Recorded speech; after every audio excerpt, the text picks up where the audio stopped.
Blah, blah. I found to suck. Your blood?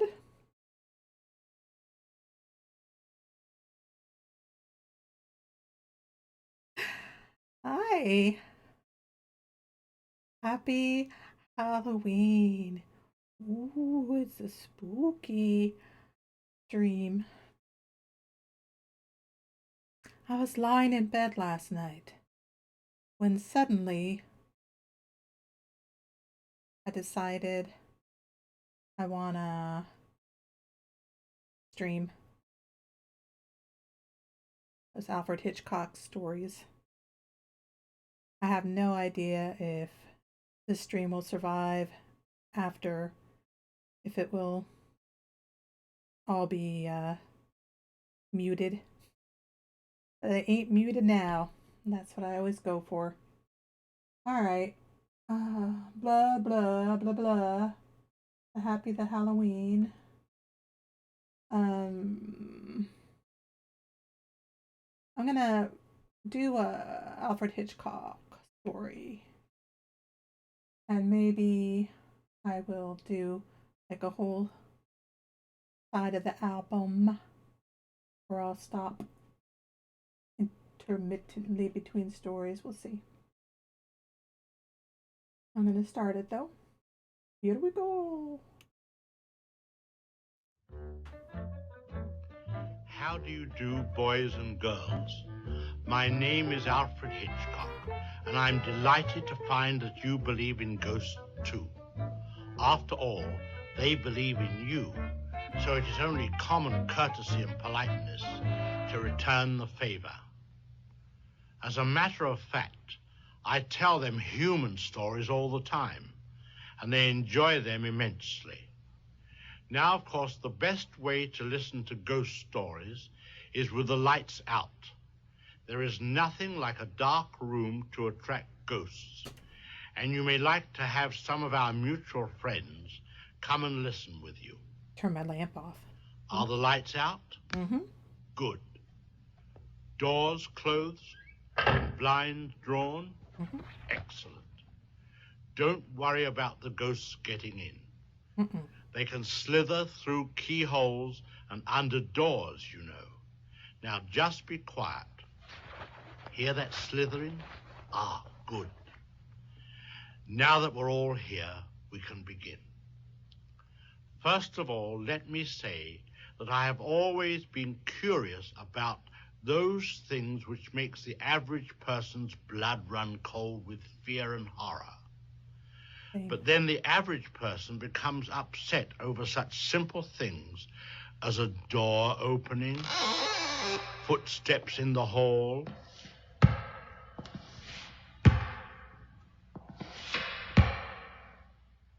an ordinary owl or cat. And they make such a fuss over simple things like the fluttering of a bird's wings, a girl's voice on a summer evening, or for that matter, a dripping faucet, as we seem to have here. But you and I are above these things. However, it might be best for me to get a wrench and turn that water off completely. While I'm doing that, why don't you listen to the first story, The Haunted and the Haunters, or The Pirate's Curse. It's about the housing shortage some years ago.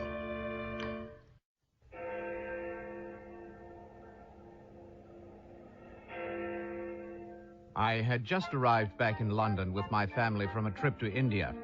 It was the spring of 1894, as I recall, and the first job at hand was to find quarters for ourselves and our servant, a nice, agreeable chap named Alfred. After several days of touring the busy streets of London, I finally found a house that was unoccupied. Taking down the address of the owner, I went around to see him. He was delighted to see me, much too delighted, in fact. He said he would let me use the house rent-free for an entire year if I could move in immediately. Poor fellow had the idea the place was haunted. For my part, I was delighted and made Oh. plans to stay there that very night. I was pleased to find that Alfred was willing to join me in the little adventure. I sent him on ahead and ran around to our hotel to notify my wife of our good fortune and tell her I was spending the night in our new house. Hope you don't get I scared reached the easily. house, knocked, and my servant Alfred opened the door. He lit a candle, and we went to the rooms we were to occupy for the night. My bedroom was the largest. The four-poster bed was opposite I'm back the to work fireplace, and living in Alfred my bed. soon had a fire burning bright and clear. A door Said, communicated with the "How small have you room been?" that Alfred was to occupy, which had no other exit Said, but that door leading to my bedroom. In the I'm bureau, which glad rested near you're the working bed, again. I found an old silk kerchief, a But few odds why are and you living ends in your of bed, female then? dress, and two faded letters tied I'm round with okay. a narrow ribbon of pale yellow. While I read I have them, a bump in Alfred my opened boob, a small but box it turned and out to be removed a nothing, revolver just some and scar a dagger, tissue, which so- I had ordered him to bring. One could never tell. Each letter consisted of one line. The first stated, "What's done can't be undone." And the second, "There's nothing against you unless the dead could come to life." In a shaky female hand had been written, "They can." It was then that I noticed on the outside envelope the words, "Lost at sea." Aw. I laid the letters on a table in the center of the room, stirred up the crackling fire, picked up a volume of Dickens, and read quietly enough until about 11:30. Did you go trick-or-treating? I told Alfred he might retire to his room. A few moments before midnight, I felt a sudden draft of cold air pass by my cheek. I fancied the door to my Said, right had got open. Cause But depression. no, it was closed. I Aw. then looked to the left and saw the flame of the candles flicker violently. I sprang up and seized Mister the won't give you revolver and the meds. dagger. Then I heard 3 slow, loud, distinct knocks at the head of my bed. Said, Suddenly, "No, Alfred we don't ran really from do his Halloween room. here." If ever I saw horror in the human face, it was then. He gasped in a hollow whisper that scarcely seemed to come from his lips. "Run, run, it is after me." He ran to the landing and down the stairs, taking several at a Said, time. In a "It moment, I takes heard all the my street energy door to open get out and of slam bed for shut. work." Well, I'm I glad was you are, alone though. in the I'm haunted house. still not working. Then I saw Still it. hoping for disability. How shall I tell you what it was like? It was a darkness, shaping itself forth from the air in very undefined outline. I cannot say it was of human form, and yet it had more resemblance to a human form than anything else. As it stood, its dimensions seemed gigantic, the summit nearly reaching the ceiling. As I stared, I thought that I distinguished 2 eyes looking down on me from the boiling air. I tried to speak, but could not. I could only think to myself, is this fear? Is this fear? Is this I love? tried to move, but could not. Said, I felt as if "I I were get weighted money for down being by an smart." irresistible force. Opposed to my will was another, far superior. That's what I My need. fear now became horror, horror that no words can convey. Still, I retained pride. And if not pride, then courage. For in my mind I said, this is horror, but it is not fear. Unless I fear, I cannot be harmed. With a great deal of effort, I reached my hand out toward the dagger on the table.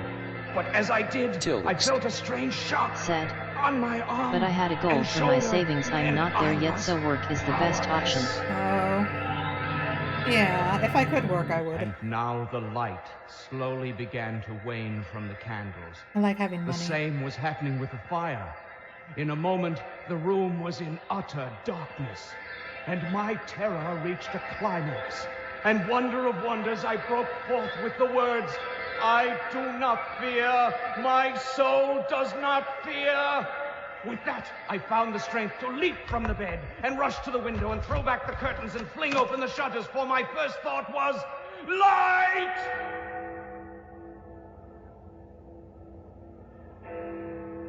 As the bright moonlight flooded into the room, I felt a joy that almost compensated for the previous terror. Mm-hmm. Then came the same measured knocks I had heard before. Uh-oh. The entire room began to vibrate. A chair advanced Spooky. itself from the far wall to the table, and in it there now grew a shape. It was that of a young woman with long blonde hair, which she was combing. That's like And me. as she combed, she looked at the door to the landing as if waiting. The shadow on the far wall seemed to grow darker and darker. It also seemed to be waiting. Now from that door appeared another shape, that of a young man in the dress of a century ago.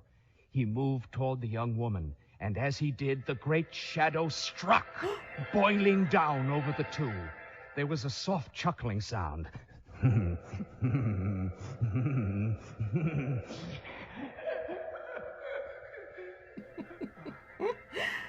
Then the great shadow whirled away as if in triumph, and there on the floor it left the wispy figures of the young man and woman. Aw. As it had been withdrawn, the flame grew in the candles and the fire in the grate. The whole room came once more calmly into sight. Phew. The next day, I explained the night's proceedings to the owner, and together we went over the house with a fine tooth comb. In the basement, we found buried back under the bedroom wing a battered sea chest with a crest on it bearing the letters G.H. Said, and in it a sheaf of bought a papers which kitchen last explained the week ritual XD. of the I'm night so before. much better in spending money than G.H. spending. were the initials of Gideon Hawke, an English pirate who had been in love with the young girl who lived in this home 100 years ago. Good for you. She refused his attentions and married a proper gentleman of I wanna get my aristocratic car. birth. In a rage of vengeance, Hawke vowed their My death. Jaguar. But before he could arrive in England Said, on his terrible mission, then his saving. boat was caught in a storm and nothing survived but Yeah, the wreckage in which same. was found the trunk. A short time later, the young lady and her husband died under very mysterious circumstances. Mysterious. With the removal of the trunk, the nightly reenactment of Gideon Hawke's revenge ceased. And I must say that the house has become a fine, cozy home for myself and my family. As a matter of fact, we still live there. Wow. Good for them. As you can tell, Okay, I'll pause after that story. That was pretty terrifying. I just had to listen to it, finish it up so we could chit chat. I'm really sorry. Said, next goal is redoing my mom's bathroom. Joe Moore sad. So why don't you live with your mom? Since you're buying all this stuff for her.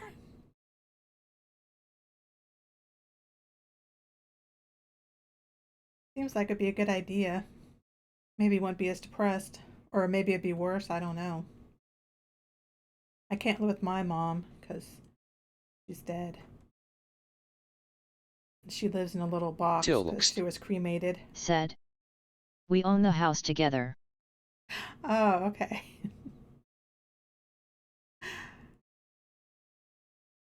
My dead baby brother lives with my mom though in the little room. Because he was a stillborn and he was cremated. So they live together.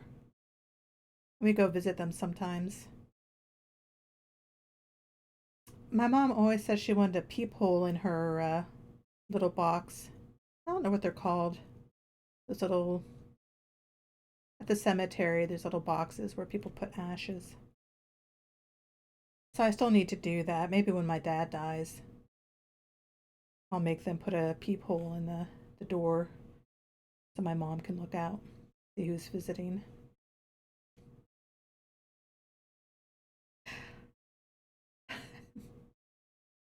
So I was listening to the Alfred Hitchcock and maybe recounting some of my scary stories. The one house we lived in, well, I don't know if you can see the picture in the background, but that was like the first house I bought. It's like a little mini mansion and it was haunted, of course.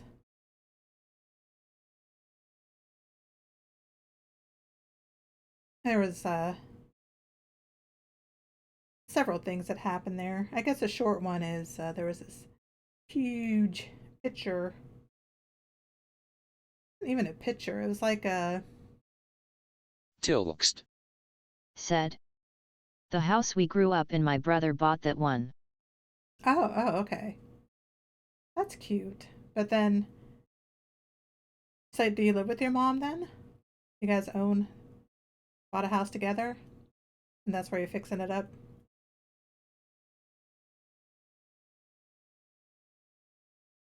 Uh, oh, it was like a really big canvas that was heavy because there was like these three ladies on it.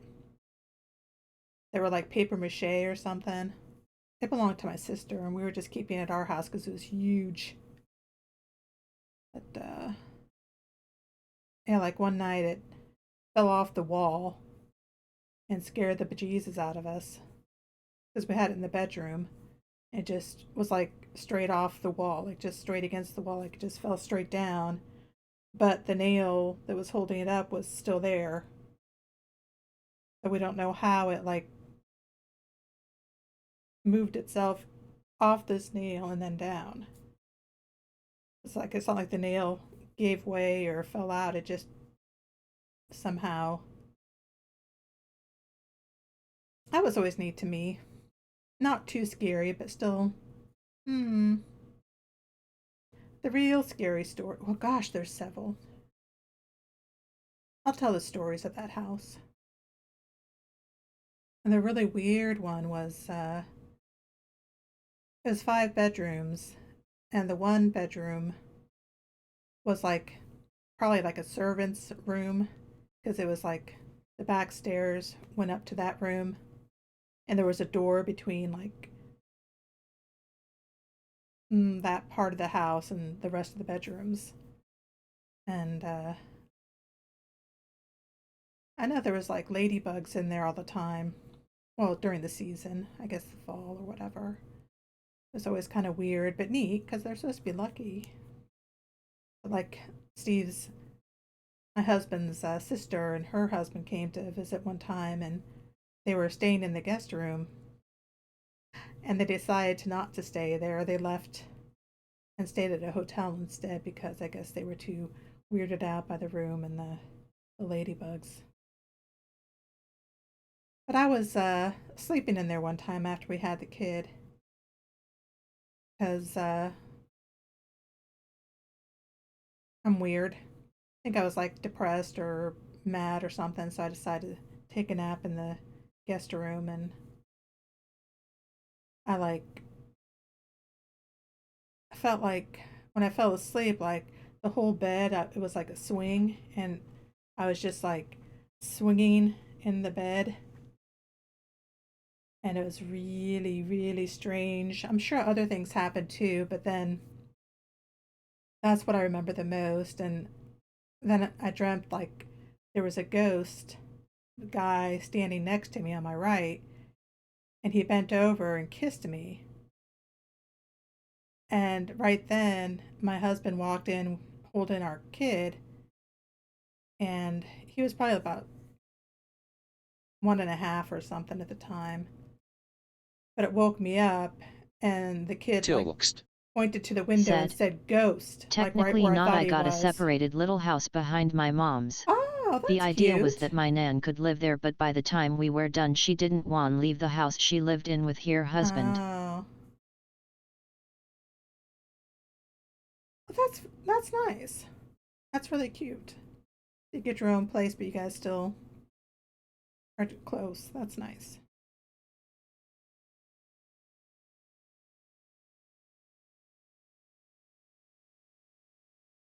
Well, that's true. And I always thought like the ghost was kind of in the kids' room, unfortunately. I think they had used that room as a sort of like a Wiccan kind of room. And the guy that lived there before us died. I don't think in the house. I don't know. Not that it matters, but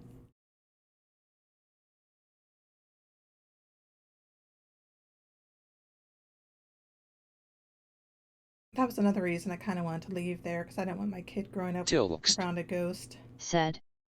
I mean, it was my granddad, but he passed away when I was 1, so don't know a whole lot about him. Oh.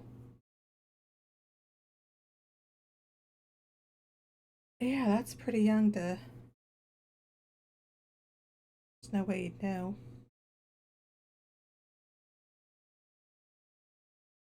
I didn't know my grandparents too well either. I didn't like people. I still don't. I don't like old people. Even though now I'm an old people. I guess I don't like myself. Alright, let's listen to another Alfred story for now. Hell, I didn't manage to find a wrench, but I did find a pail, which is just as well as the drain pipe is quite clogged and rusty. Whilst I consider the next step in my plumbing problem, you can listen to another innocent story. Oh, my grandparents are dead now, of Magician, course. or Till Death Do Us Part. Tilxt. Said. It's weird the granddad that I didn't talk to for the last 18 years of his life. Oh. It was hard to imagine why Jenny thought the magician in the circus attractive. He had large, bulging eyes, a Old high people are domed weird. forehead, and a thin slit of a mouth which twitched slightly all the time. I had nothing But to say to them. dressed in his top hat and wearing a red silk lined cape, he was everything a poor romantic little farm girl could ask for, especially a little farm girl whose life was one dreary day of drudgery after another. Perhaps it was the strange, hypnotic feeling she had when he said, "Jenny, eh? What a pretty name. What a pretty girl. And you say you would like a job as my assistant in the circus? Come in, Jenny." She stepped into his wagon and looked about, and was so entranced by what she saw that she was only dimly aware of the door swinging shut and the lock clicking behind her. The room was filled with strange things. A bat bobbing in a large jar of alcohol. Pictures of drunk bat. strange creatures with 5 legs and 6 eyes. On the walls, strangely colored charts of the sun and the stars. The windows draped with a thick purple gauze. A mummified cat baring its teeth. And huddled kind of on cat. an old bent chair in one corner was a young girl of about her own age. Oh. I was just talking to Esmeralda here, said the magician. She's been a bad girl, haven't you, my pet? "I won't stay here any longer," said the girl in a tearful voice. That's one. Said the magician, his mouth twitching a bit more than usual. "I won't be your assistant any longer," said Esmeralda. That's two. Twitched the magician as he took a step toward the girl. Jenny The whispered, Count. "What are you going to do?" The magician turned his large eyes on her and said, I'll be with you in a moment, my dear. Esmeralda ran to the door, but it was locked. "Let me go!" she screamed. The magician waved a long, bony finger at the girl and said, That's three. With that, there was a blinding flash.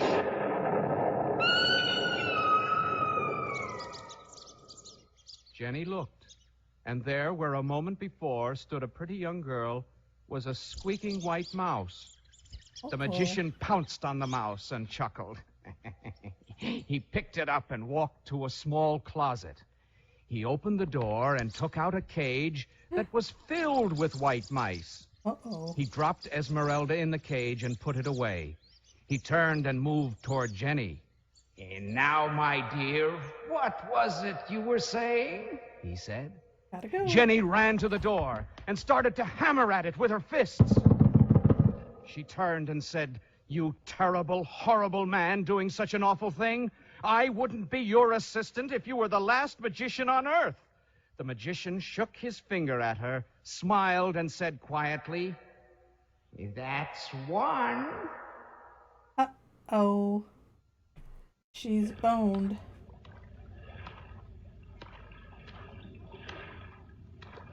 Well, the water is well up over my ankles, but I managed to find an old set of hip boots.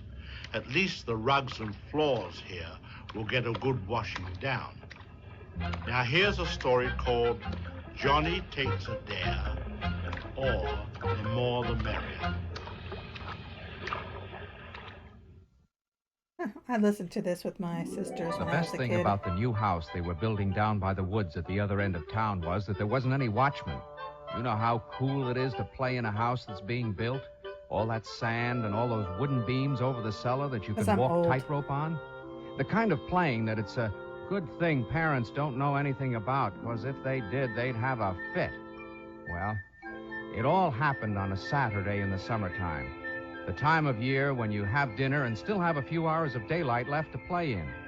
Johnny, a husky 10-year-old, and his pals were playing Husky. King of the Hill on the sand pile by the new home. And Johnny was doing a pretty My good favorite job of kind. being the king. As they wrestled up and down, the sun slowly set through the trees and cast long, shadowy fingers across the unfinished house and the great piles of unused lumber. The darker it got, the brighter glowed the red warning lantern which the workmen had left behind, until finally everything was bathed in an eerie red glow. Finally, the game stopped, and the boys, breathing heavily, looked about them. "Gee, it's scary, isn't it?" one of the boys said with wide eyes. "Nothing to be scared of," said Johnny, who liked to think that he wasn't scared of anything. One of the boys whispered, "Gee, fellas, think I'll just head on home." "Oh, yeah," whispered another boy. "I'll bet that you get out of here as fast as we do." Johnny yawned and stretched. "I don't know, fellas. Maybe I'll just spend the night here," the whispering boy said. "Go on. I just dare you to." "What'll you give me if I do?" said Johnny, who liked to take dares to show how brave he was.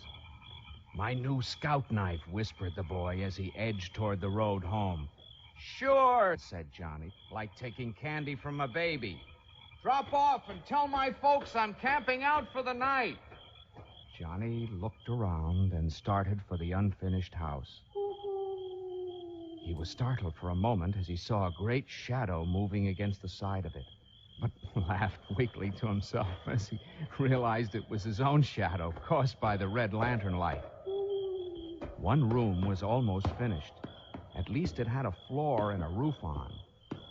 "Good a place as any," said Johnny to himself as he found a clear place on the floor and settled down. The wind blew crisply through the open doors and windows. There was just a sliver of a moon, but it was quickly covered by a swift-moving cloud. Soon there was no light at all, but the red lantern glowed against the opposite wall. After a while, Johnny thought his eyes were playing tricks on him, because the red lantern light seemed to be getting dimmer and dimmer. What was that? He heard the sound of scratching from the next room. It got louder and louder. Then around the corner scurried a squirrel. "Phew," said Johnny half to himself. The squirrel looked at Johnny and almost grinned. At least Johnny thought he did. And he settled back again. What was that? Scratching again. Louder this time. Then he saw a shadow move slowly into the doorway. It was another squirrel, but it was as big as a cat. Johnny pretended to be asleep. The big squirrel pattered over to the little squirrel and spoke to him. Hello there, Henry. Well, what are we going to do with him? Good evening, Clarence. We'll wait until Charlie comes, said the little squirrel. And they both turned and grinned in Johnny's direction. Through half-closed eyes, Johnny thought that their teeth were awfully long and that he didn't care so much about that new scout knife. A few moments later, there was some more scratching. Pretty loud this time, and in the door came a squirrel as big as a sheepdog. He shuffled over to the others and nodded in greeting. Henry? Clarence? What'll we do with him? Henry piped up. Like I just told Clarence here, George. I'll wait till Charlie comes. George nodded and grinned at Johnny, who was beginning to have some doubts about this whole adventure. He was beginning to wish he was home in his own bed when he heard a heavy noise. And in through the door came a squirrel as big as a good-sized pony. His bushy tail brushed the top of the door as he entered. He lumbered over to the other three and sat up, and his head almost touched the ceiling. He said, Hello, Clarence. George. Oh, I didn't see you there, Henry. Well, what are we going to do with him? The other three said, Hello, Cecil. Wait till Charlie comes. Then they all turned toward Johnny, but before they could grin at him, Johnny leaped to his feet, and as he ran wildly out the door, he shouted, Tell Charlie I couldn't wait! That's my favorite.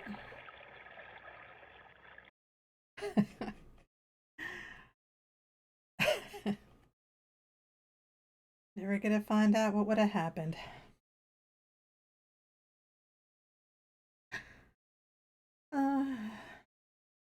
Memories, eh? One good thing about being old.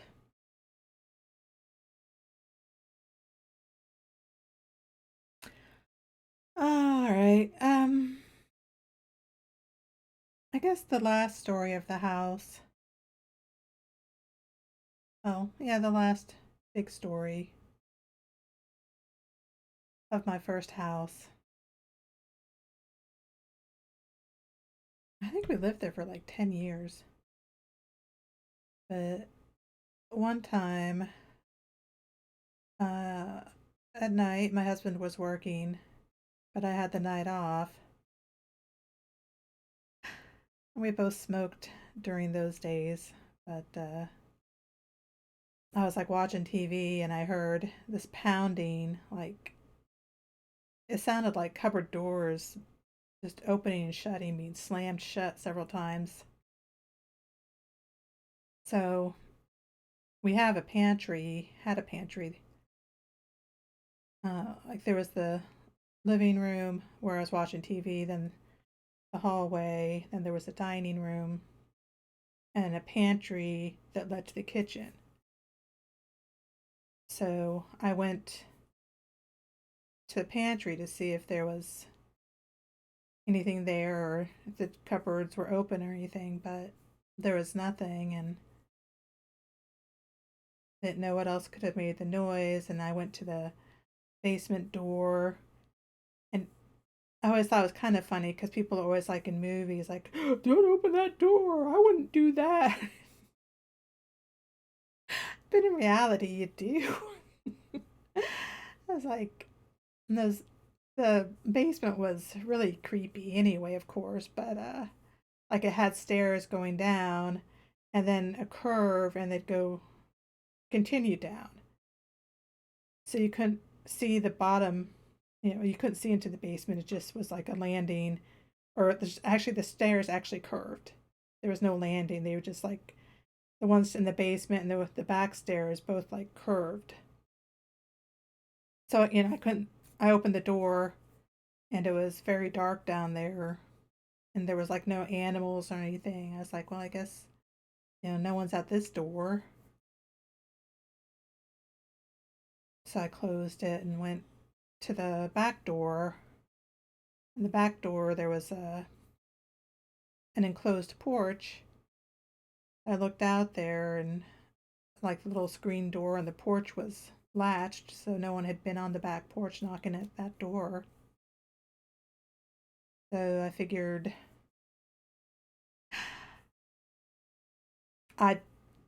someone was pounding on something, slamming doors or something. So I got my money and my keys and said to the house, all right, I'm going to go out now and buy some cigarettes, and left the house.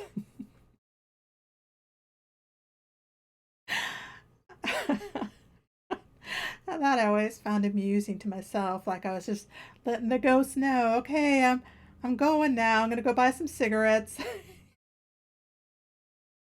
As he scared me out of the house. But the very last thing that I'm going to tell about that house was when we were leaving after we'd sold it, just going from room to room, moving last bit of things, and my husband was like, "Oh, did you open this door cupboard in the pantry?" And I was like, "No." He's like, "Well, because it was like just open, not like all the way open, but just like sticking out into the room." And like, "No, I didn't open it." He's like, "Well, I didn't open it." And we like looked in there to see if there was anything in there, and I guess there was just a name written on the back of the cabinet kind of thing, like maybe it'd been the original house owner or people that had built the house. I don't know. We never looked into it, but that was it. Except I saw the ghost like standing in my kid's window when we pulled away in the moving van. It was a beautiful house. I loved that house. And I wasn't afraid of anything. Like I said, scary things happen, but in real life, ghosts don't hurt you like they do in games or movies. You know, they can scare you, but that's just because, the unknown scares us. But, as an expert, having been around ghosts my whole life, and people were like, "Oh, I wish I could. I wish I had that kind of power. I wish I could see ghosts." Like, no, you don't. You don't want that. I've never tried to talk to anyone I didn't know. I don't talk to strangers. It's like you can't trust who they are, what they say. So it's always just like I've helped some people move on, but yeah, I don't trust and I don't talk to ghosts. I try to block them out most of the time because I know they can't hurt you and they won't kill you, but yeah, I just don't like talking to people anyway. So the wrong kind of person got those powers because I don't talk to anyone, even dead people, except for my mom. But even then, I didn't really talk to her. That's how I decided that there is an afterlife because, as much as all the stuff I'd seen my whole life and encountered, and even like my husband's father came to our second house we owned, and his mother was staying with us after he died, and he did some stuff while he was there, and I knew it was him, and she left soon after. She had to go to like a nursing home, but I just remember his father, like I could hear like a big sigh after she left. I was like, I know, I'm sorry, Dad. Yeah, there were some things that happened there too, or like oxygen tube went from like her bedroom into the living room, and in her bedroom part that somehow the tube had like formed this perfect heart on the floor, and I was like, "Aw." I was like, I knew it was his dad. And one time the vacuum we had gotten from them came unplugged while I was vacuuming that room, and there was no reason. It's like all that cord was like loosely piled up, and the plug was in the wall when I started, and the cord was still piled up loosely there, but the plug was out because I was vacuuming. It just stopped. I was like, "What?" And like, "Okay, Dad, I don't." I just figured he was trying to get my attention, but yeah, I don't question why the dead do what they do. I just accept it, acknowledge them. But yeah, again, then when my mother died, um, I told her before she died, it's like, well, because she's more whatever psychic than the rest of us, or the girls. We're all witches, but she was like really, really strong in seeing things and her whole life. And um, I told her that she was allowed to haunt me if she wanted to. She could come visit me after she died. And she's like, okay, I will. So we made a cute little pact. And so after she died, she did come to see me. And again, I've always just thought death was nothing. Like when you die, it's just nothingness. But even with all the things I've experienced, because, who knows what it is I've experienced? Who knows? But yeah, when my mother came to me, there was like this intense cold, and it just moved. Like I was like, oh, okay. I was like, you know, hi, Mom. And like at first, she just like was making this intense cold spot like next to me, like she was like holding on to me or something. And then one time, it felt like she was moving into like the core, like my esophagus, like just was like like she was trying to get inside of me. And I was just like freezing to the core, and I was like, no. I was like, you can't have me, Mom. This is my body. And like, no, you have to, you can't. You're dead. You can't have this anymore. Like, I'm sorry, but no, you can't. And so she left. And I don't know, obviously, what happens after you die, but I think there must be a time of confusion. She died in her sleep. I think maybe she fell asleep, fell, fell asleep, and then when she died, she didn't know she was dead because it was, that kind of a passing where you just don't realize what happened. And I think she was very lost and confused. Even with her abilities, she was still lost. And she did find her way, though, fortunately.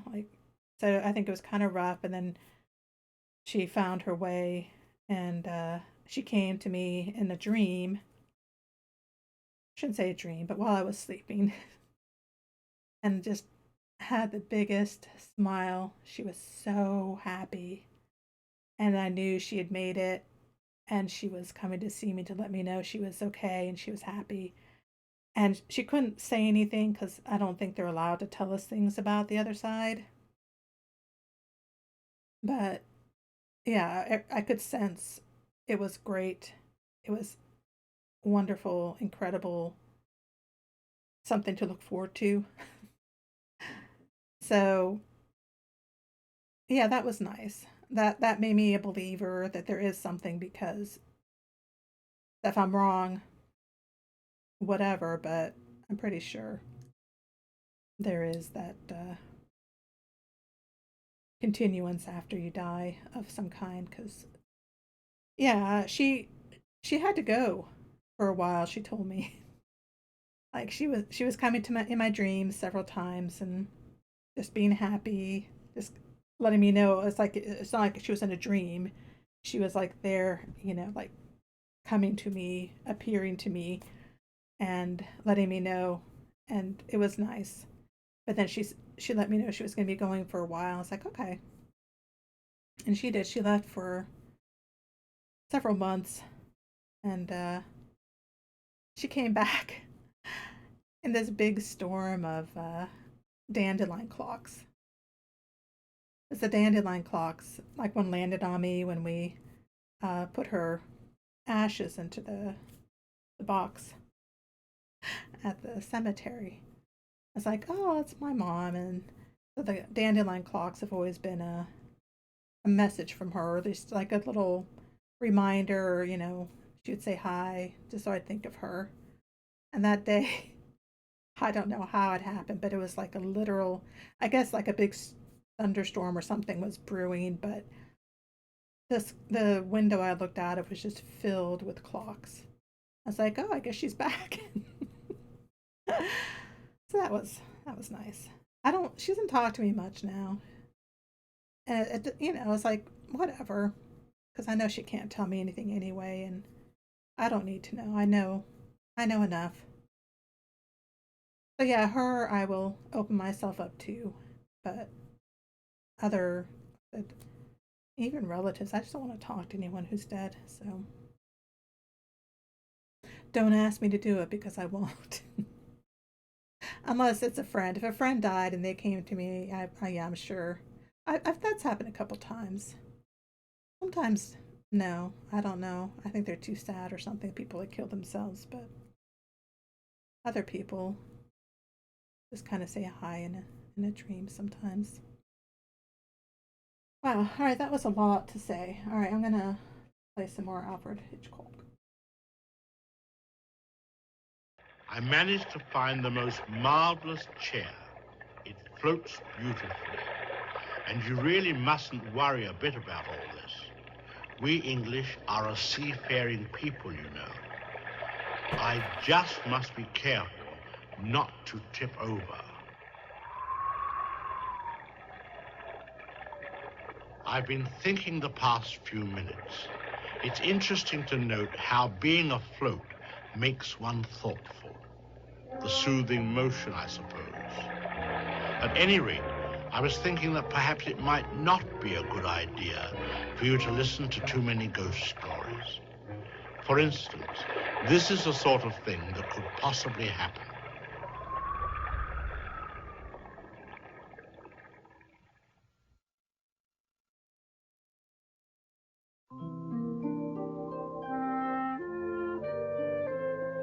Mr. Nuttall was a very nervous man. He had been undergoing treatment for several years now, and as he had an independent income and no need to work, he spent a great deal of his time in visits to friends and relatives. Before his nervous condition had come about, he had been an almost total recluse, spending a great deal of time raising mushrooms in his damp cellar and reading a large number of books. I should have done that. As a consequence, his visits to see relations consisted of meeting a large group of comparative strangers. It was in the early fall of the year when he knocked on the door of the Sappleton residence. He was ushered in by a very dignified 10-year-old girl who asked him to have a seat and told him that her aunt would be down shortly. She sat for a moment, glancing at a large, strangely bound book, then looked up at Mr. Nuttall. Do you know many of the people around here?" she asked. "Hardly a soul," said Mr. Nuttall. "Then you know practically nothing about my aunt," said the girl. Mr. Nuttall admitted he knew only her name and address. The young girl smiled sympathetically. "Her great tragedy happened just 3 years ago." "Tragedy?" inquired the nervous Mr. Nuttall. The girl pointed to the French windows leading to the lawn. "You may wonder why we keep that window open in the fall of the year." "Oh, it is quite warm for this time of the year," said Mr. Nuttall, shifting in his chair. "But has that window got anything to do with the tragedy?" The girl then told him this story. Out through that window 3 years ago this very day, her husband and her 2 younger brothers went off for a day's hunting in the woods, you can see there. They never came back. In crossing the swamps to their favorite piece of hunting ground, all of them were engulfed in a treacherous piece of quicksand. Their bodies were never recovered. That was the dreadful part of it. My poor aunt thinks they will all come back someday, they and the little brown dog that was lost with them, and walk in that window just as they used to do. That is why the window is kept open every evening till night falls. Poor dear aunt, she has often told me how they went out, her husband with his white raincoat over his arm, and Ronnie, her youngest brother, singing, as he always did to tease her because she said it got on her nerves. Do you know that sometimes on still, quiet evenings like this, I almost get the creepy feeling that they will all walk in through that window. Mr. Nuttall shuddered and was relieved when the aunt bustled into the room with a whirl of apologies for being late and making her appearance. "I hope Vera has been amusing you," she said. "She's been very interesting," said Mr. Nuttall, glancing in the direction of the open window. The long shadows of the late afternoon made the distant trees even gloomier, he thought. "I do hope you don't mind the open window," said the aunt in a brisk voice. "My husband and brothers will be home shortly from hunting, and they always come in this way. They've been out in the marshland today, so they'll make a fine mess on my poor carpets." "So like you men folks, isn't it?"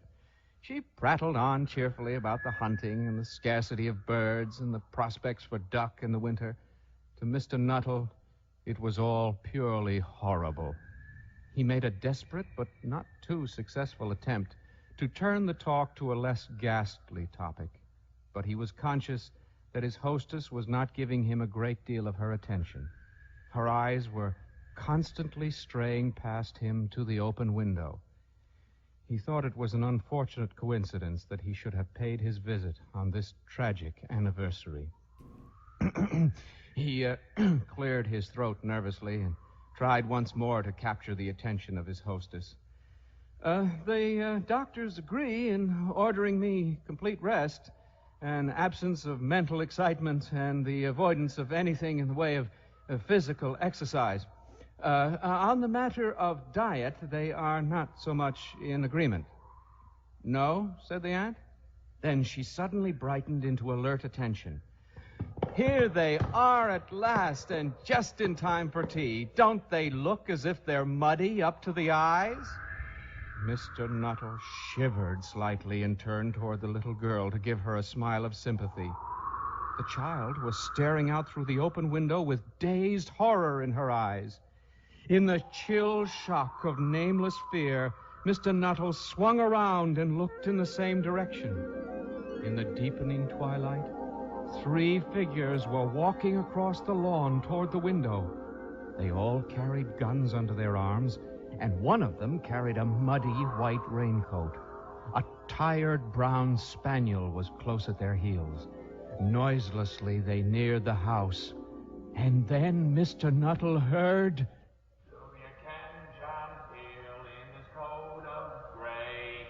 Do you ken John Peel at the break of day with the fox and the hounds in the morning?" Good heavens!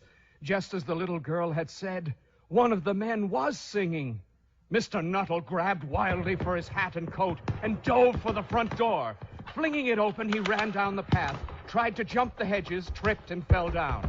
He picked himself up and, with one terrified look back at the house, ran down the road toward the railroad station.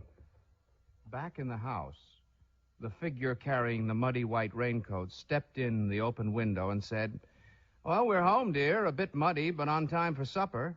"Who was that ran out as we came up to the house?"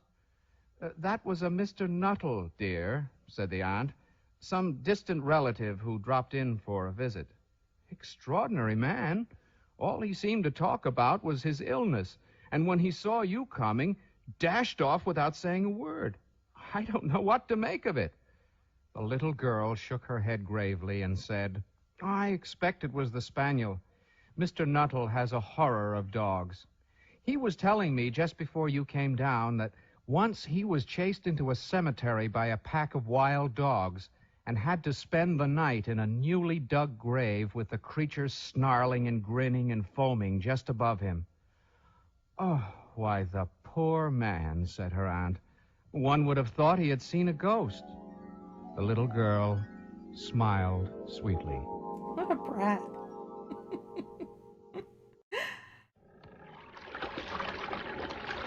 I'm listing rather heavily to the starboard side, and unless I can paddle my way to the kitchen to find some high ground, I may not be with you much longer.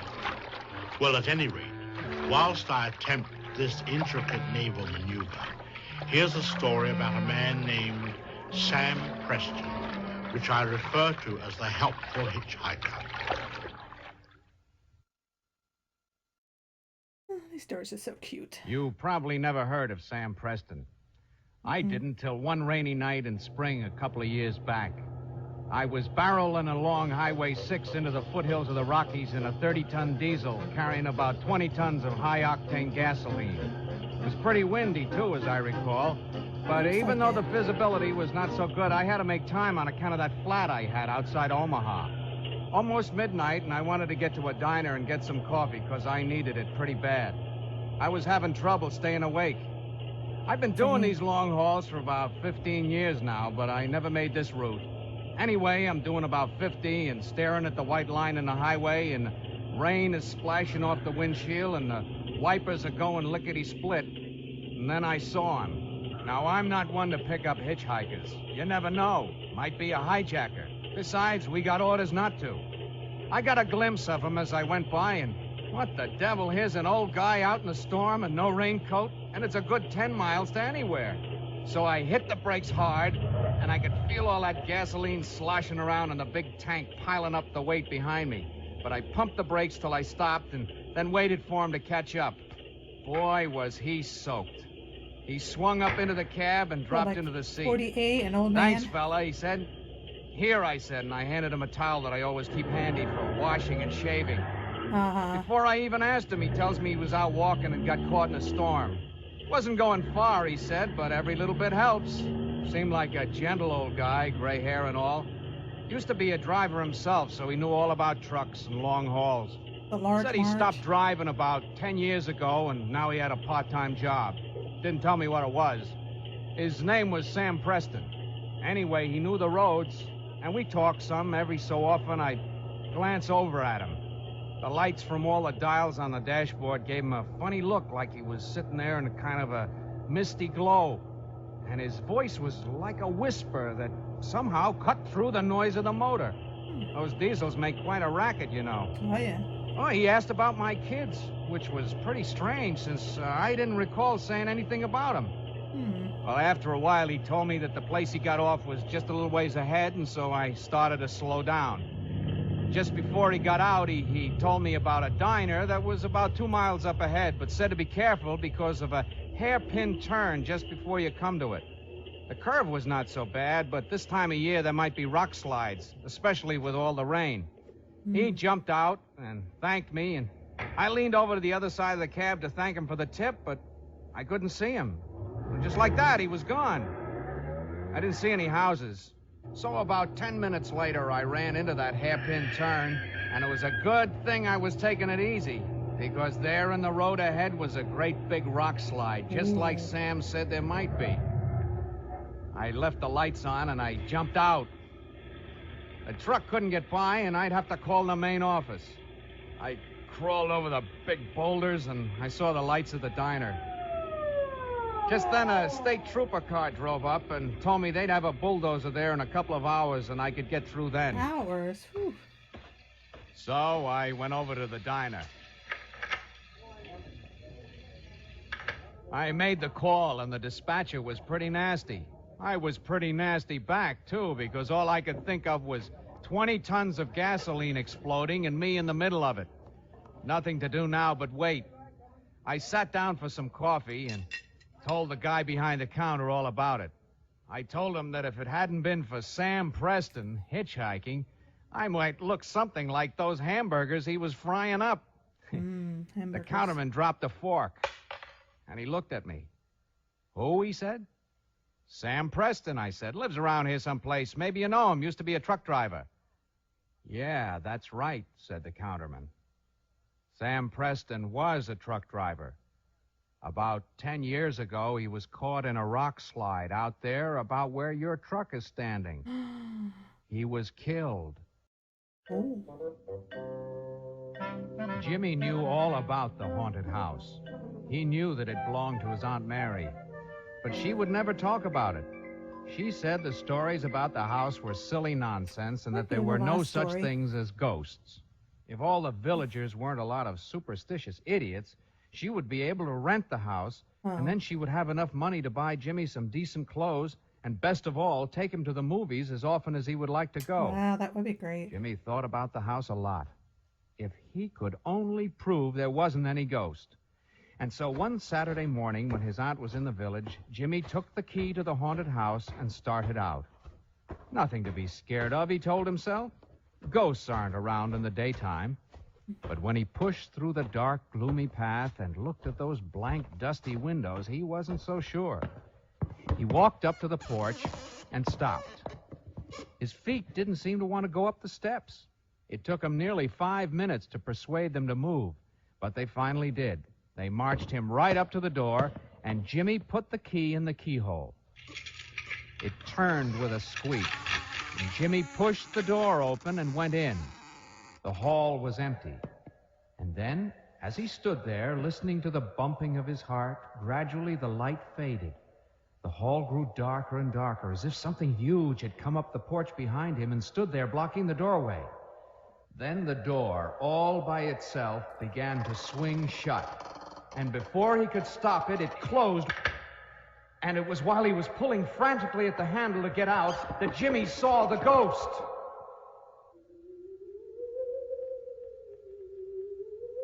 It was a tall, dim, white figure, and it came gliding slowly down the stairs towards him.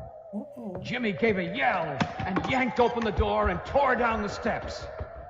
He didn't stop until he was well down the road. Then he had to catch his breath. He sat down on a log. Boy, he thought, I've seen a ghost. Golly, that was awful. Then after a minute, he thought, what was so awful about it? He was trying to scare me like some smart aleck who's always jumping out from behind things. Pretty silly thing for a grown-up ghost to be doing. You know, it always makes you mad when someone deliberately tries to scare you. And as Jimmy got over his fright, he began to get angry. And pretty soon he got up and started back. He thought at least he would get the key which he'd left in the door. This time he approached very quietly. And as he reached out cautiously for the key, he heard a faint sound. He peeked in, and there was the ghost. He was going back upstairs, but he wasn't gliding now. He was doing sort of a dance. And every other step he would double over and shake with laughter. He was enjoying the joke he had played on the boy. Well, this made Jimmy madder than ever. He stuck his head into the hallway and yelled at the top of his lungs. Boo! The ghost gave a shriek, leaped 2 feet in the air, and then collapsed on the stairs. Well, as soon as Jimmy saw he could scare the ghost even worse than the ghost could scare him, he wasn't afraid anymore, and he came right into the hall. The ghost was hanging on the banister and panting. He looked at Jimmy and moaned, "Oh, for goodness sake, boy. Heavens to bedsheets, what an awful thing to do." Jimmy smiled at him. "Now we're even." The ghost looked pained and said, "Look here, Sonny, you don't understand. Ghosts are supposed to scare people. People aren't supposed to scare ghosts. It could be pretty serious for me if people got to know about it." Jimmy said, "You mean you don't want me to tell anybody about it?" "Suppose we make a deal," the ghost said. "You keep still about this, and in return well, let's see, how would you like to know how to vanish?" "Oh, but that'd be swell," Jimmy exclaimed. "But can you vanish?" "Sure," said the ghost. And he did. But his voice went right on explaining how handy it would be to get into the movies free, and if anybody wanted Jimmy to do some chores, they wouldn't be able to find him. But Jimmy had been thinking about things, and he said no, that there was only one thing that would keep him from telling people how easy it was to scare ghosts, and that was for the ghost to move into the old Miller house up the road. "That old shack?" said the ghost. "Have a heart, boy. The doors are half off.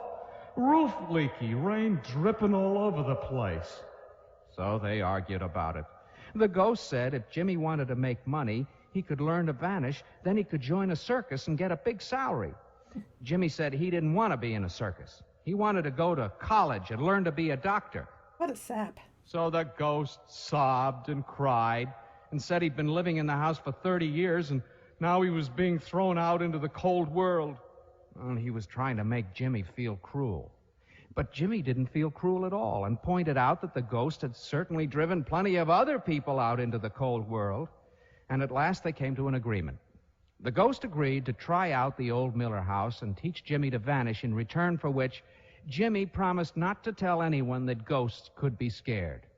So Jimmy's aunt cleaned up the house and rented it to some nice people and bought Jimmy some new clothes and took him to the movies.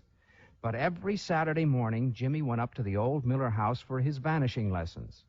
It is really quite easy when you know how. And after only a few weeks, he could flicker. And in 6 weeks, the ghost gave him an examination, and he got B+, which is very good for a human. He taught Jimmy several more tricks. The best one was how to glare with fiery eyes, which was useful later on when Jimmy became a doctor and had to look down people's throats. So if ever you are in the hospital and hear a voice over the loudspeaker calling, "Dr. Jim Crandall, call for Dr. Crandall," it might well be that it's Jimmy they're looking for, because every now and then he forgets himself and just vanishes. Adorable.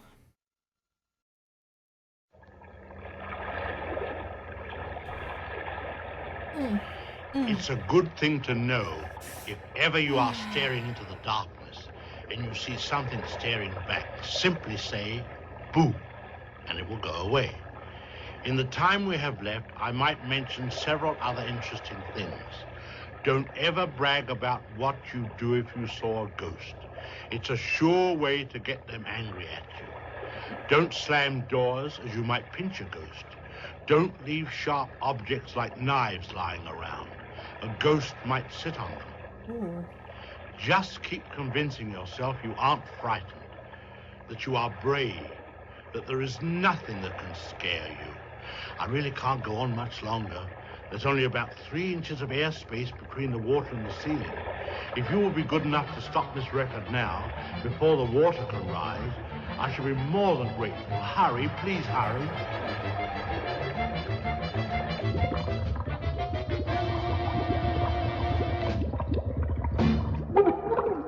Oh no, that's how Alfred Hitchcock died. He drowned. Loading.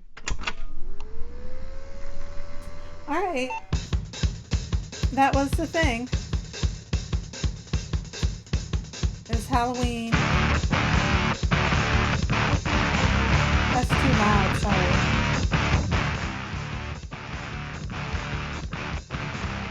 Okay.